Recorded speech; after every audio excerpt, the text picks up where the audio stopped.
皆さんこんにちは。お暑い中、本日は、21世紀同志社大学21世紀水曜日プログラムの公開講演会にご参集くださいまして、誠にありがとうございます。私は、同志社大学進学部教授であり、また一神教学際研究センターのセンター長を仰せつかっております森光一と申します。本日司会をさせていただきたいというふうに考えております。本日の講演のタイトルはアパルトヘイト廃止後の南アフリカと原理主義というタイトルで、南アフリカについてですね、の話になります。講師はケープタウン大学教授のデイビッド・チデスター先生です。そこに、先生の紹介短く書かせていただいておりますけれども、少し、もう一度ですね、読ませていただきたいと思います。先生は、アメリカのカリフォルニアでお生まれになりまして、カリフォルニア大学サンタバーバラ校で宗教学で学位を取っておられます。主な著作といたしましては、そこに2つ書いておりますけれども、Authentic Faiths, Religion and American Popular Culture。この2つは、Savage System, Colonialism and Comparative Religion in South Africa というタイトルで、2つ主な著作がございますけれども、日本語で読めるものを少し紹介しておきたいと思いますが、この後、講演の後コメントをしてくださいます国際日本文化センターの磯前純一先生がタオル・アサドと共に編集されました宗教を語り直す近代的カテゴリーの再考、宗教を語り直す近代的カテゴリーの再考、みすゞ書房から2006年に出版された文集でございますけれども、この中に南アフリカについての章を担当しておられます。南アフリカと宗教については日本には本当に情報が少ないと思います。アパルトヘイトが廃止される以前ですね、アパルトヘイト反対の立場からの宗教に関する紹介というのは国教会のノーベル平和賞を受賞されましたエドモンド・トゥトゥ大主教の著作を中心にですね、いくつかあったと思いますが、実はですね、アパルトヘイトを肯定する側といいますか、それは支持する側の宗教、これも実はキリスト教であったわけでですね、アパルトヘイトの神学というものが展開されました。そのような情報というのはほとんど日本に伝わっておりません。そしてアパルトヘイトが廃止されてからもう十数年になるわけですけれども、その後ですね、南アフリカの宗教がどうなったのかということについても我々はほとんど情報を持っておりません。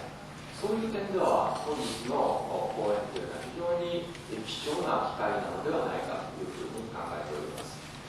本日のスケジュールを紹介させていただきたいと思いますが、この後早速チデスター先生に講演をしていただきます。通訳を務めてくださいますのは小寺由美さんですが、通訳を含めて90分ですね。ですから45分お話しいただいて45分通訳という形になります。その後10分の休憩を取りまして、再開後磯前純一先生にコメントをいただき、その後あまり時間ないと思いますけれども皆様方からご質問を受けるという形にさせていただきたいと思います。それでは早速チデスター先生をお迎えしたいと思います。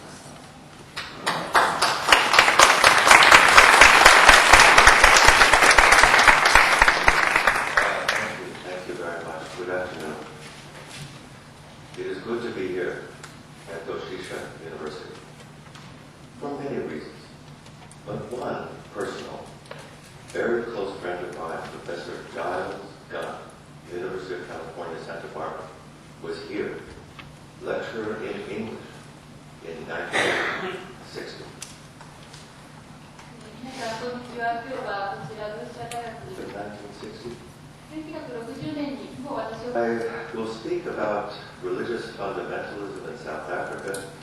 Fundamentalism is a term used widely, defined simply, too simply, often defined too simply as a religious trend that is reactive, selective, absolutist, dualistic, and millenarian. さて今日は宗教を原 I want to complicate this from a South African perspective by doing three things this afternoon. First, I want to reflect on how my location in South Africa has taught me to think about religion in different ways. このように出てきます。 So, location. Second, I want to think about how religious fundamentalism has appeared in South Africa beginning in the 1970s, moving through the struggle against apartheid, moving through the democratic transition of 1994. So I want to think about how religious fundamentalism has appeared each decade as a crisis, but a different crisis. まず言って So location, recent history. And third, I want to think about fundamentalism now. Why are we worrying about fundamentalism now in a global context? で3 So my location in South Africa, a brief history of religious fundamentalism at different stages in that history, and in our current global encounter with fundamentalism. Is that all right? よろしいでしょうか。 Do I have your permission to proceed? このまま続けてもよろしいでしょうか。 South Africa is a multi-religious country. About 70% Christian in all that diversity of Christians, but also a variety of religious traditions, indigenous African religion, Muslim communities, Jewish communities, Hindu communities, Buddhist communities. So a world of religious diversity. 南アフリ After the democratic elections in 1994, the new post-apartheid government embarked on nation-building projects to mobilize this religious diversity for national unity. Not an easy project, because, and I want to reflect now on what I've learned about religion by being in South Africa. First, about defining religion. I learned when I was a graduate student that religion, religio, is an inherently oppositional term. That religio, as the great linguist Emile Benveniste taught us, religio was always defined in opposition to superstitio. That religion is an oppositional term. What does religion mean? It's the opposite of superstition. In South Africa, the word religion did not come from ancient Rome. The word religion did not come from the European Enlightenment. The word religion came from the sea in ships carried by Europeans who said Africans have no religion. Religion is an oppositional term. So I learned about defining religion. It's a problem. Second, South Africa has taught me about theorizing religion.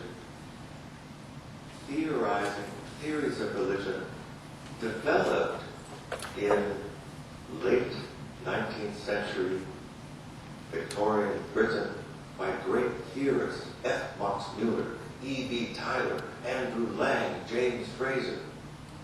And I learned that they were building their theories on data they drew from South Africa. They were incorporating South Africans as data, South African savages as data in a theory of original religion, primitive religion, and the evolution of religion. But we are not just data. We also theorize. しかし、 So, third thing, I learned in South Africa about religion as a human project, religion as humanizing, as a way of being human, in relation to the more than human, and also in ways that dehumanize, that categorize some as less than fully human. So I learned about that human ambivalence of religion.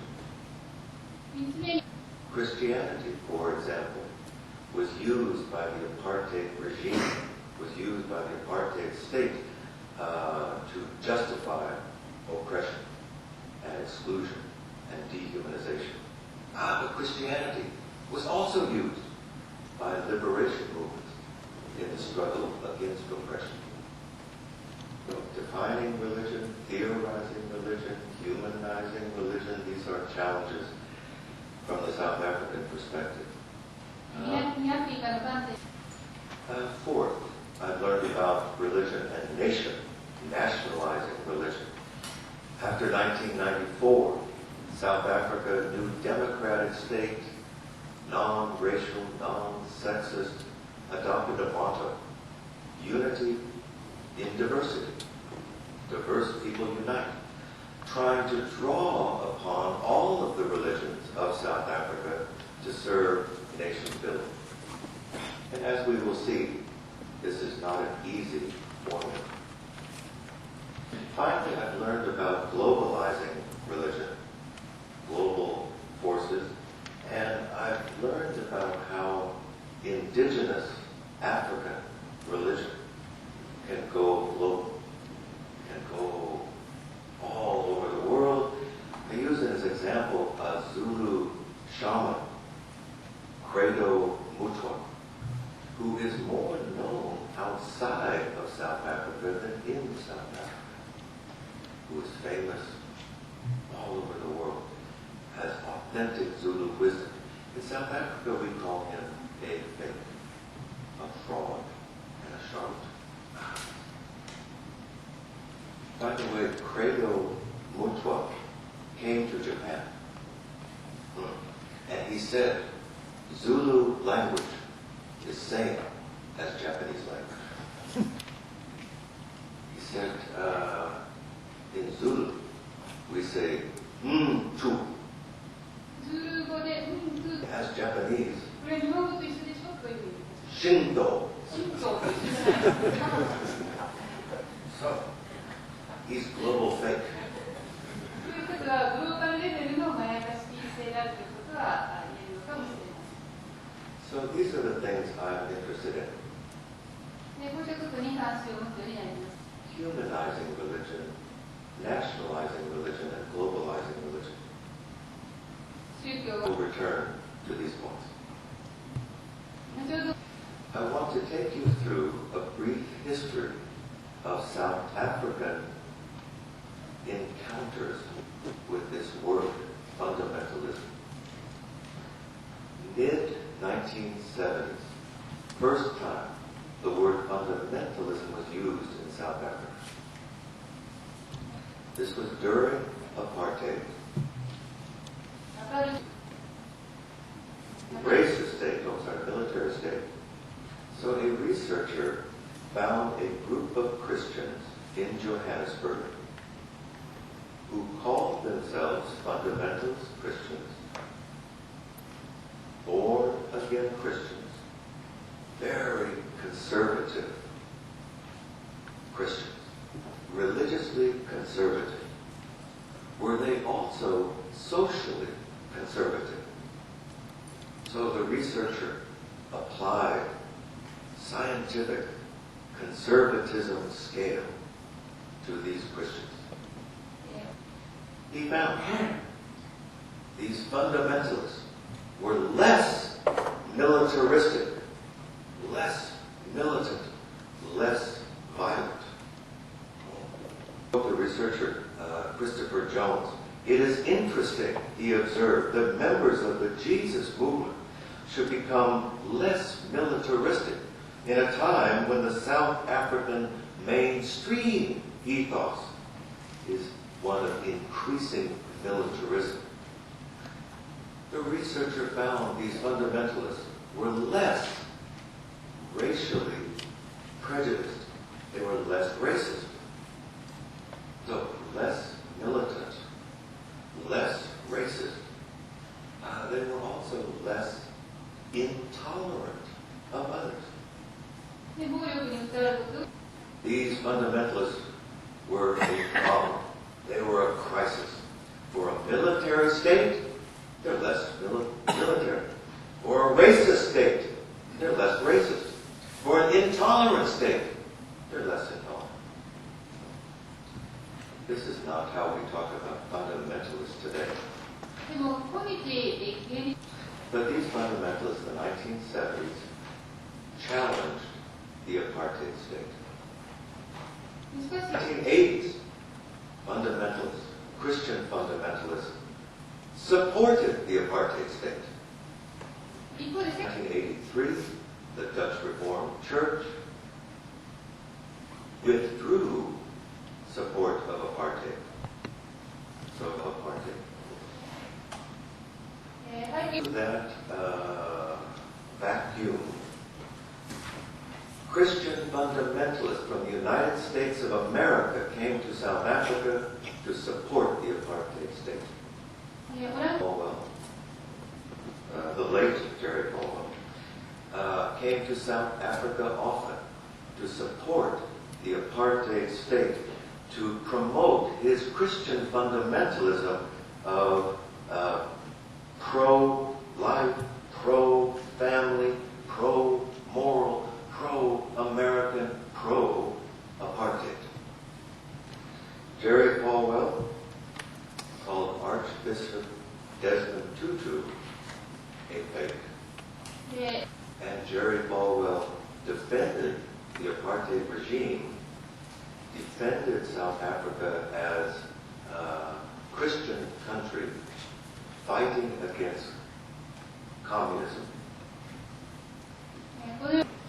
A Christian country, South Africa was a Christian country, Jerry Falwell said, that upheld human rights, the human rights of the unborn, because abortion was illegal.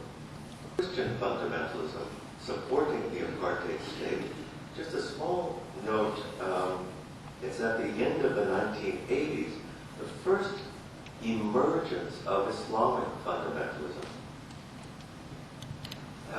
1979, inspired by the Iranian Revolution, a small group, Qibla, started in South Africa to oppose apartheid. So 1979, we find a small group, Qibla, inspired by the Iranian Revolution, opposing apartheid and promoting an Islamic state in South Africa.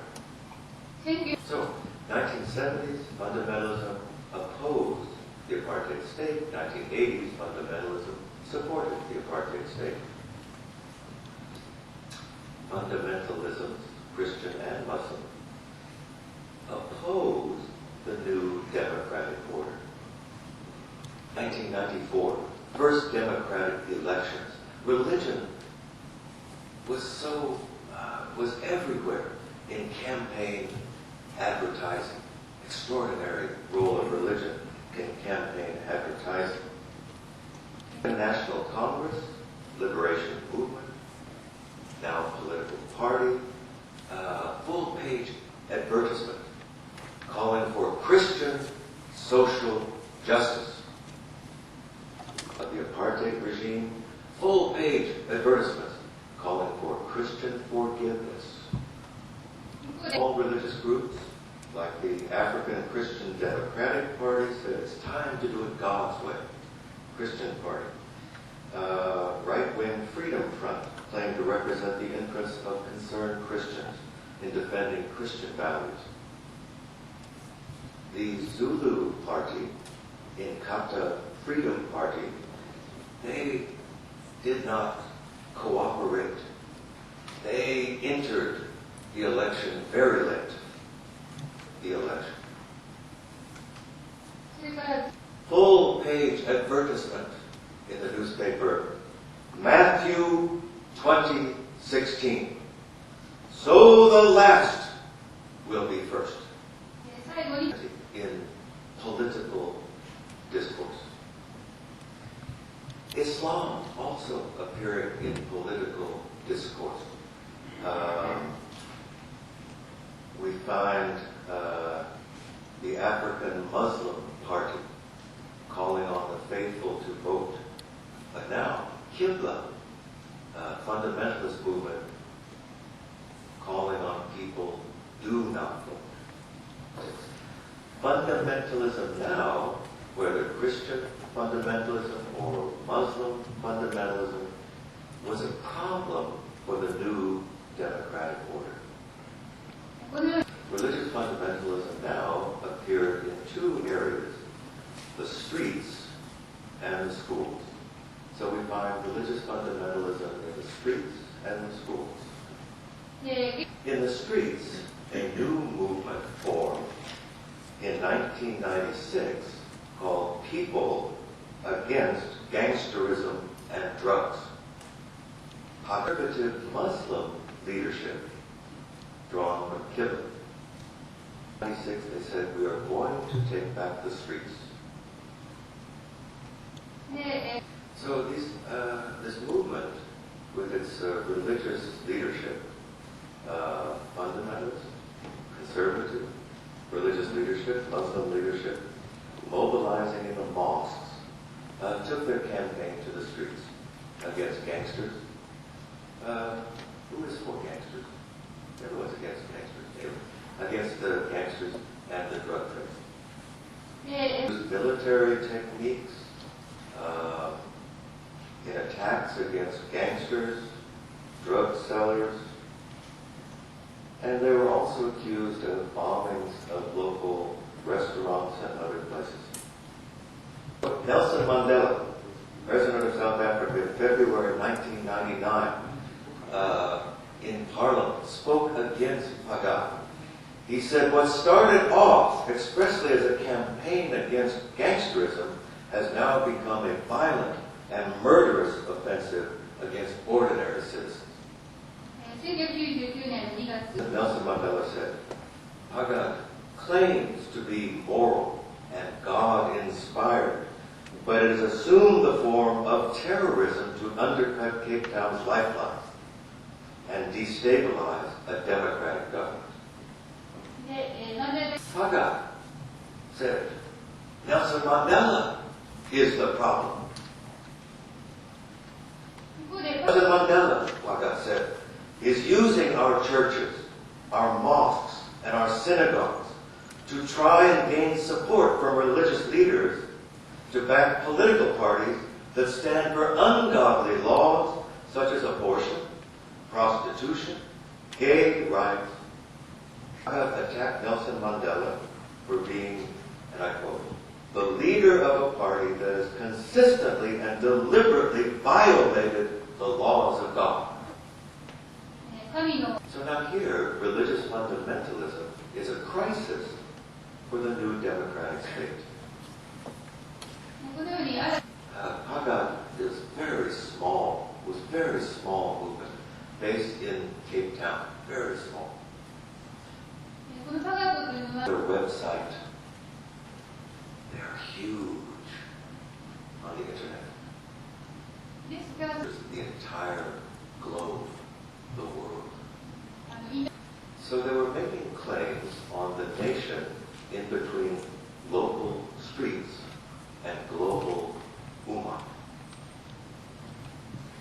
The other location in which religious fundamentalism during the 1990s challenged the democratic state was in the schools.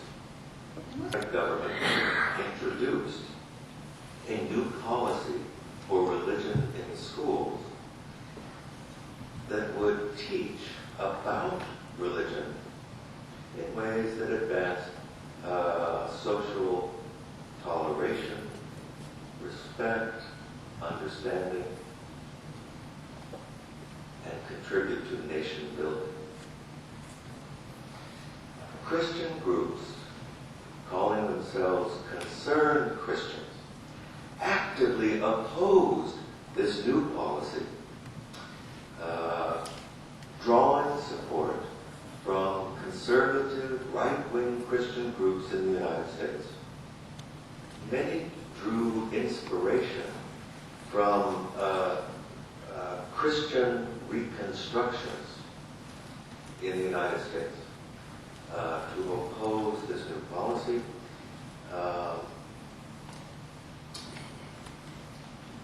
They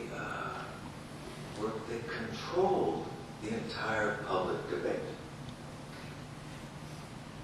Underlying this religious opposition was a kind of fundamentalist politics which explicitly used democratic means for anti-democratic goals.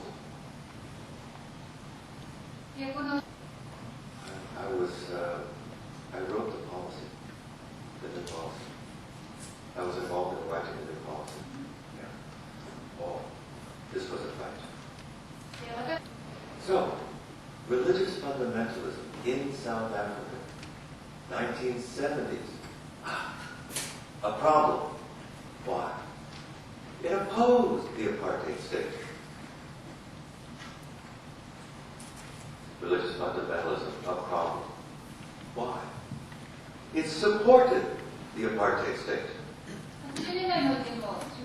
And 1990s, religious fundamentalism, a problem. Why?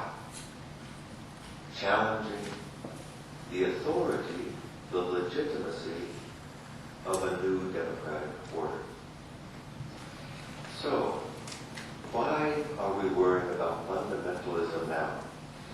Since September 2001, we have been under enormous global pressures that have polarized international politics into religious dualisms. Recall on 7 October 2001, U.S. President George W. Bush, embarking on his military venture in Afghanistan, issued this polarizing warning: you are either with us or against us. Same day, in response, Osama bin Laden asserted that these events have divided the world into two camps: the camp of the faithful and the camp of the infidels. May God shield us and you from them. Symmetrical dualisms, mutually reinforcing oppositions, dividing us from them under God, producing oppositions of both religious and political significance. Globalization promised new connections. Globalization promised new connections.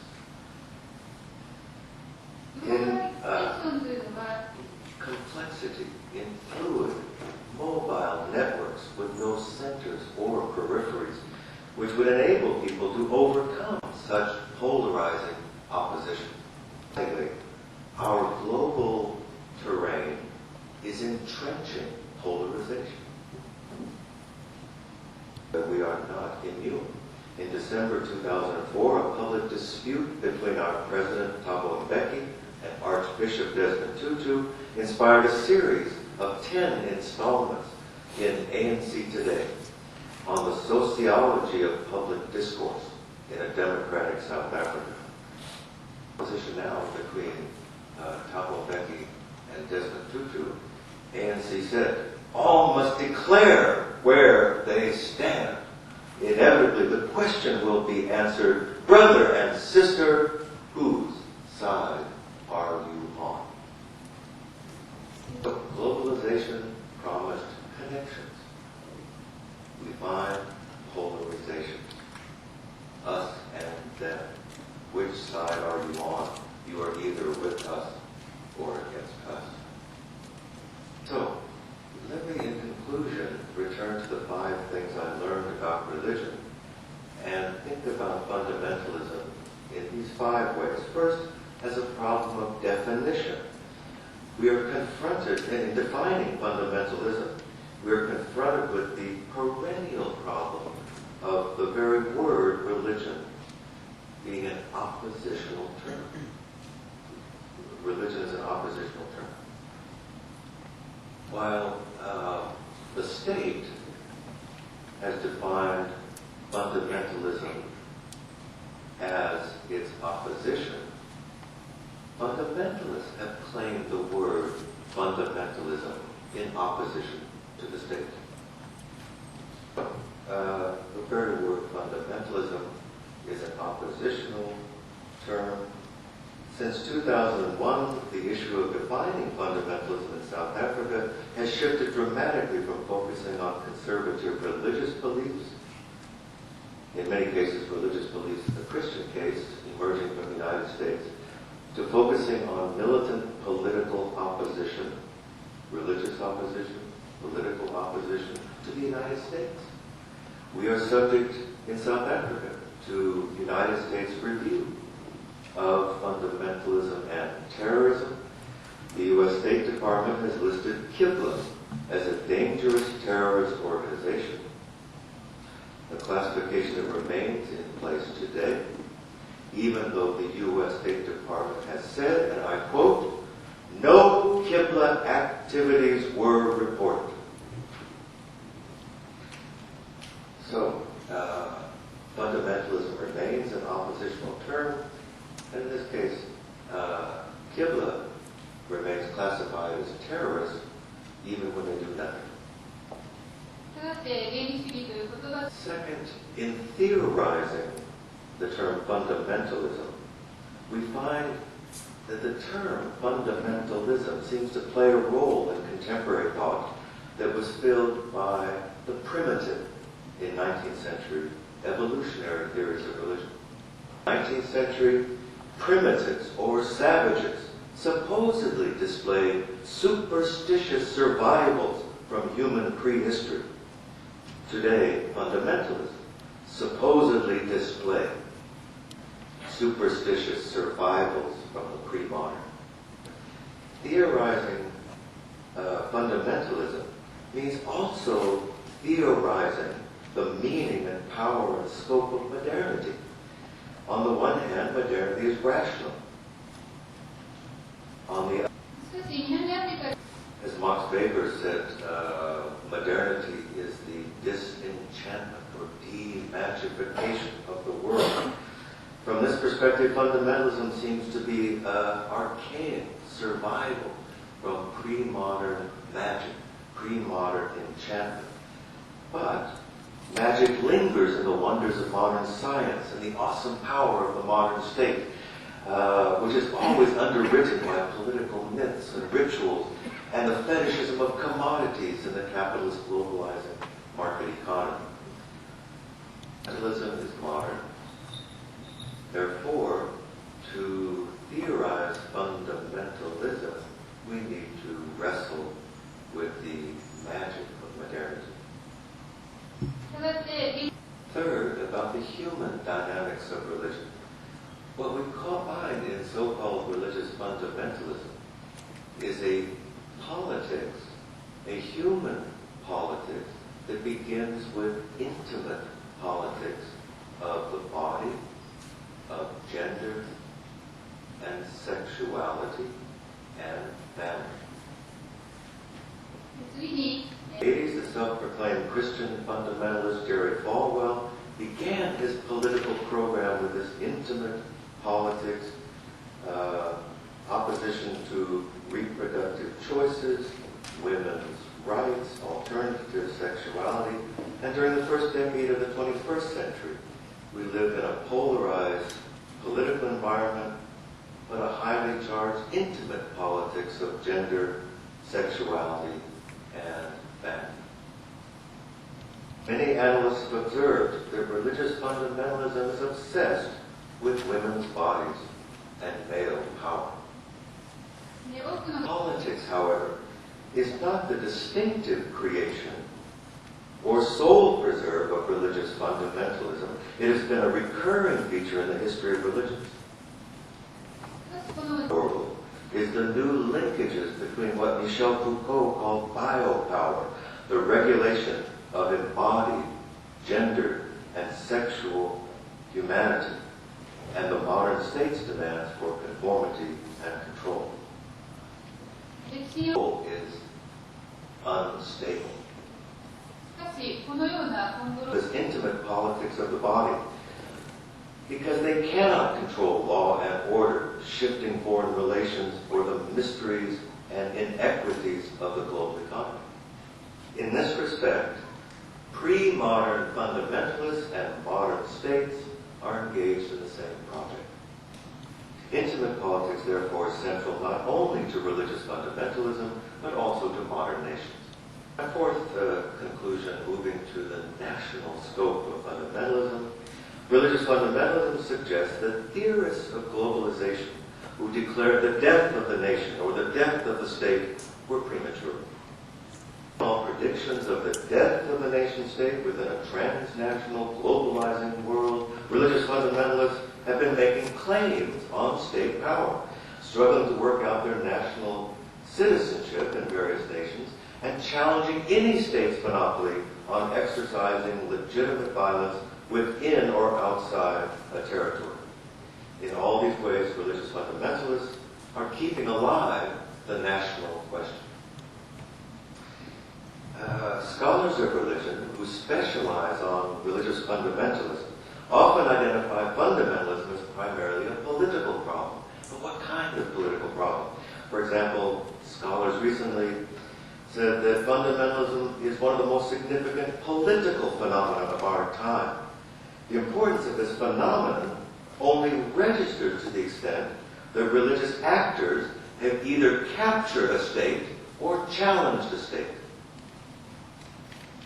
Almond, Appleby, and Shibon say that religious fundamentalists have captured states in 5 instances since 1979, since the Iranian Revolution, they say. Purported fundamentalist movements have risen to the highest level of power in 5 countries. They identify Iran in 1979, Sudan in 1993, Turkey in 1996, Afghanistan in 1996, and India in 1996, 1998, and 1999. Arguably, they might have added a 6th example of religious fundamentalists seizing state power by adding the United States in 2000 to this list.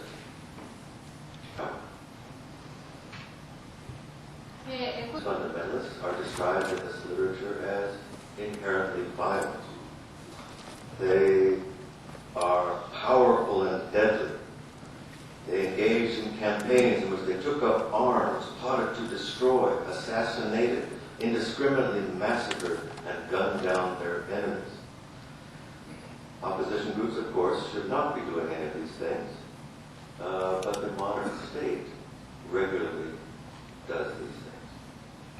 So in analyzing the national significance of religious fundamentalism, we cannot ignore the violence. We cannot ignore state violence